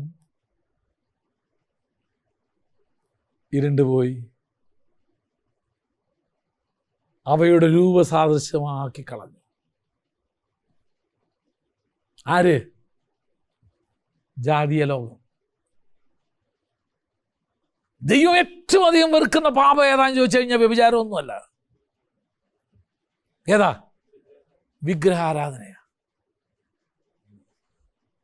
ദൈവത്തിൻ്റെ തേജസ്സിനെ ദൈവത്തിൻ്റെ തേജസ്സിനെ മനുഷ്യൻ മൃഗത്തോട് തുല്യനാക്കി ദൈവത്തിന് കൊടുക്കേണ്ട ആരാധന ഈ മൃഗത്തിന് കൊടുക്കുമ്പോൾ ദൈവം ഏറ്റവും അധികം വെറുക്കുന്ന പാപമാണ്. നിങ്ങൾ വിചാരിക്കുക നിങ്ങളൊരു കല്യാണത്തിന് എന്നെ ക്ഷണിച്ചെന്ന് വിചാരിക്കുക, നല്ല വിശിഷ്ട അതിഥിയായിട്ടൊക്കെ എന്നെ ക്ഷണിച്ച്, സാറിന് എന്തായാലും നമുക്ക് കളിയാക്കാൻ തീരുമാനിച്ചു. എന്ത് ചെയ്തു? ഞാൻ ഇരിക്കണ എനിക്ക് നല്ലൊരു സീറ്റൊക്കെ ഒരുക്കിയേ, ഞാൻ ഇരിക്കുന്നത് നല്ലൊരു കുരങ്ങനെ പിടിച്ചുകൊണ്ട് വന്ന് നല്ലൊരു ജുബയൊക്കെ ഇടിച്ച് ഇതുപോലൊക്കെ അവിടെ ഇരുത്തിക്കഴിഞ്ഞ് ഞാൻ വന്ന് നോക്കിയപ്പം അതിനെ കണ്ടാൽ എനിക്ക് വളരെ സന്തോഷമായിരിക്കും അല്ലേ? എന്നെ ഇതിൽ കൂടുതൽ അപമാനിക്കാൻ എന്തോ ഉണ്ട്? ദൈവം ഏറ്റവും അധികം വെറുക്കുന്ന പാപം വിഗ്രഹാരാധനയാണ്. വിഗ്രഹാരാധന മൂലം ഉണ്ടായത് തന്നെ അവരുടെ വിവേകമില്ലാത്ത ഹൃദയം എന്ത് ചെയ്തു? ഇരുണ്ടുപോയി. കാര്യം എന്നാ? അകൃത്യത്തിലും പാപത്തിലും അവർക്ക് അനീതിയിലും അവർക്ക് രസിക്കേണ്ടതിന്.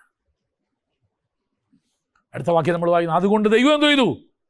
ദൈവം അവരെ തങ്ങളുടെ ഹൃദയങ്ങളിലെ മോഹങ്ങളെ സ്വന്തം ശരീരങ്ങളെ അന്യോന്യം അപമാനിക്കേണ്ടതിന് അശുദ്ധിയിൽ ജീവിക്കേണ്ടതിന് ദൈവം അവരെ ഏൽപ്പിച്ചു കളഞ്ഞു. ദൈവത്തിൻ്റെ സത്യം അവർ വ്യാജമാക്കി മാറ്റിക്കളഞ്ഞത് സൃഷ്ടിച്ചവനേക്കാൾ സൃഷ്ടിയെ ഭജിച്ച് അവർ ആരാധിച്ചു.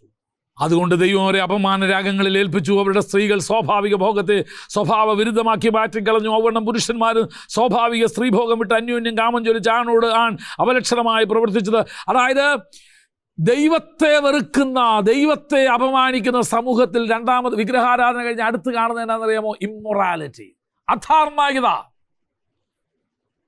ദൈവം വെച്ചിരിക്കുന്ന വിശുദ്ധിയുടെ സകല പ്രമാണങ്ങളും അവരെന്ത് ചെയ്തു? തെറ്റിച്ച് കളഞ്ഞു. 28-ാം വാക്യം. ദൈവത്തെ പരിജ്ഞാനത്തിൽ ധരിപ്പാൻ ഇഷ്ടമില്ലാഞ്ഞതിന് തക്കവണ്ണം ദൈവം അവരെ ഉചിതമല്ലാത്തത് ചെയ്യുവാൻ തക്കവണ്ണം നികൃഷ്ട ബുദ്ധിയിൽ എന്ത് ചെയ്തു? ഏൽപ്പിച്ചു കഴിഞ്ഞു. ദൈവം അവരെ ഉപേക്ഷിച്ചു.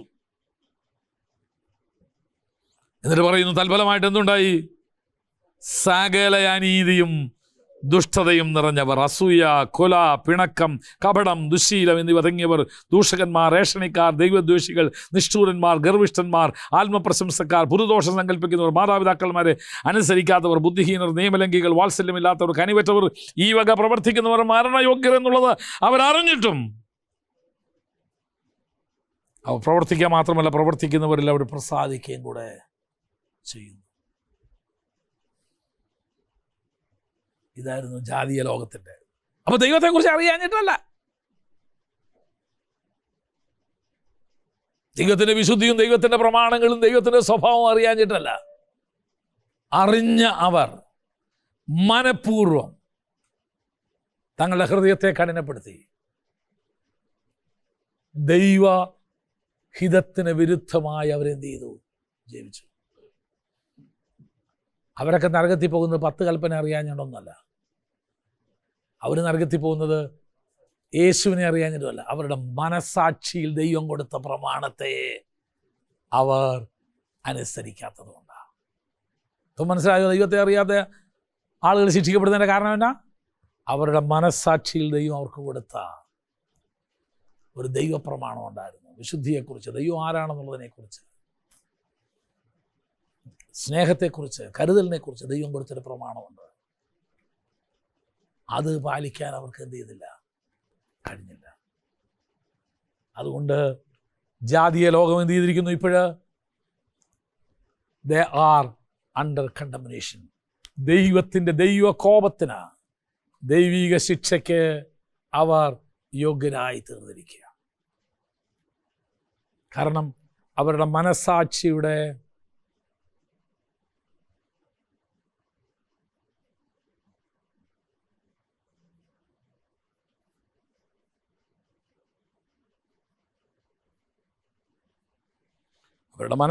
പ്രമാണം വെച്ച് നോക്കിയപ്പോഴും അവരെന്ത് ചെയ്തിരിക്കുക?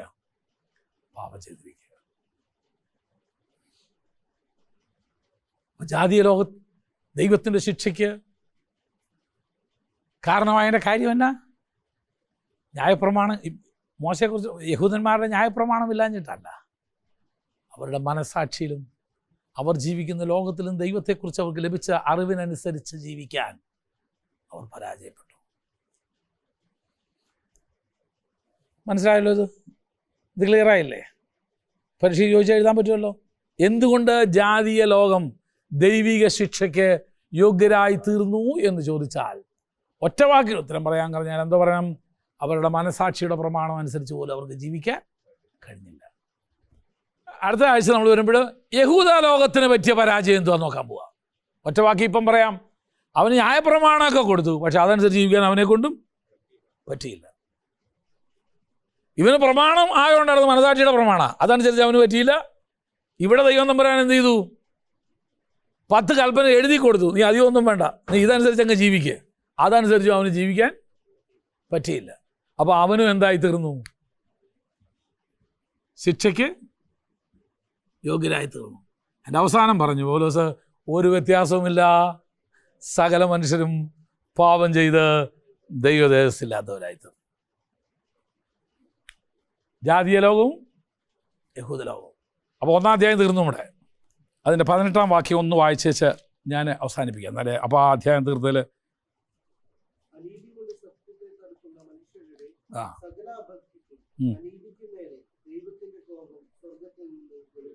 That's A universal truth.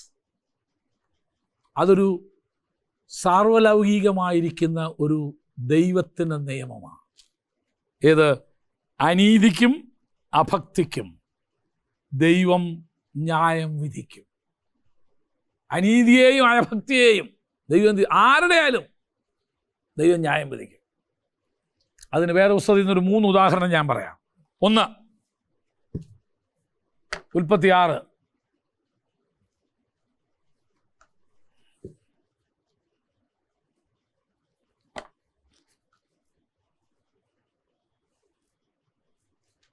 അഞ്ചാം വാക്യം. ഭൂമിയിൽ മനുഷ്യൻ്റെ ദുഷ്ടത വലിയതെന്നും അവൻ്റെ ഹൃദയവിചാരങ്ങളുടെ നിരൂപണങ്ങളൊക്കെയും എല്ലായ്പ്പോഴും ദോഷമുള്ളതെന്നും ദൈവം കണ്ടു.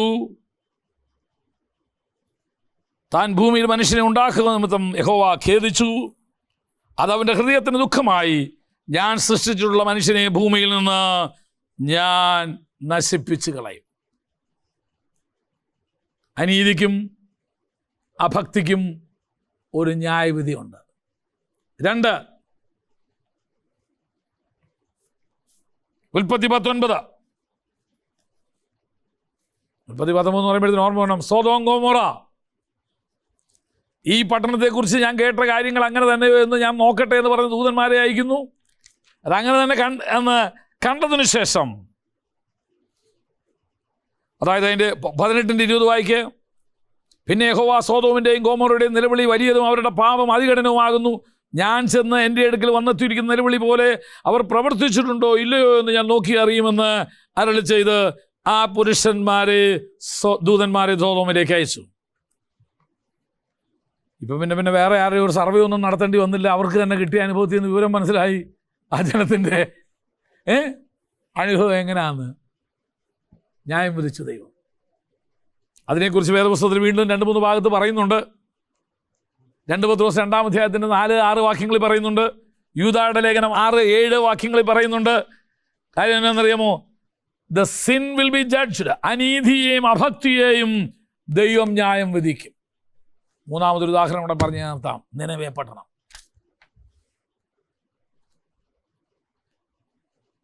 ഇവിടെ എല്ലാം ദൈവം അനർത്ഥം വരുന്നതിന് മുൻപ് ദൈവം ഒരു മുന്നറിയിപ്പ് കൊടുക്കുന്നുണ്ട്. നോഹയിലൂടെ ദൈവം ജനത്തോട് സംസാരിച്ചു, ഇതാ ജലപ്രളയം വരാൻ പോവുക, രക്ഷപ്പെടണമെങ്കിൽ രക്ഷപ്പെട്ടോളാൻ. സൊദോം ഗൊമോറ നശിക്കുന്നതിന് മുൻപ് ലോത്ത് തൻ്റെ മരുമക്കളോട് ചെന്ന് പറയുന്നു, നശിപ്പിക്കാൻ പോവുക, വാ. അപ്പം കളി പറയുന്നതെന്ന് തോന്നിയെന്നാ പറഞ്ഞു അല്ലേ? അപ്പം തമാശ പറയാമെന്ന് തോന്നി. നിനവേ പട്ടണം നശിപ്പിക്കുന്നതിന് മുൻപ് ദൈവം യോനായെ അയച്ചു. പുതിയ നിയമത്തിൽ വരുമ്പോൾ കർത്താവ് പറയുന്നു, മനുഷ്യപുത്രൻ്റെ നാളും അങ്ങനെ തന്നെ ആയിരിക്കും. മനുഷ്യപുത്രൻ്റെ നാളിലും അങ്ങനെ തന്നെ ആയിരിക്കും. നശിപ്പിക്കപ്പെടുന്നതിന് മുൻപ് ദൈവം ഒരു മുന്നറിയിപ്പ് നമുക്ക് തരുന്നുണ്ട്. മുന്നറിയിപ്പ് ലോകത്തോട് പറയാനായിട്ടും ദൈവം നമ്മളെ ഏൽപ്പിച്ചിട്ടുണ്ട്. And we have to be faithful in that. അപ്പോൾ തിങ്കളാഴ്ച ക്ലാസ്സിൽ വരുമ്പോൾ 2-ാം അധ്യായം മുഴുവൻ വായിച്ചു വരണം. അപ്പോൾ നമുക്ക് എളുപ്പമാണ്.